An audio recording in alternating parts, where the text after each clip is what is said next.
आज माननीय मुख्यमंत्री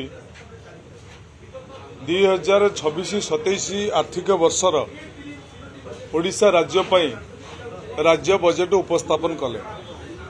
से बजेट संपूर्ण व्याख्याकरण करिवार आवश्यकता नहीं। मु निर्दिष्ट भाव में गोटे पॉइंट पर कहबी, पॉइंट नंबर 18।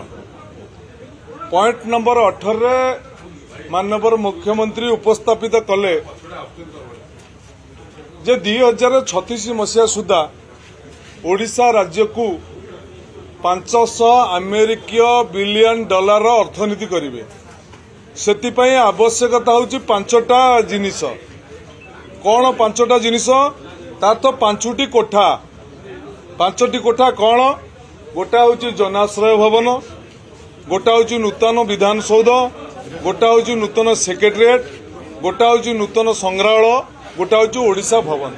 तेणु यही 500 बिलियन डॉलर अर्थनीति ओडिशा यह हूँ ये बजेटर लक्ष्य। एवं ऋण भार राज्यर ऋण भार मुंड पिछा 27,000 टंकार ऊर्ध्व अवस्था अच्छी एवं राज्य सरकार खोला बजार 60,000 ऊर्ध्व टंका ऋण करुछंती।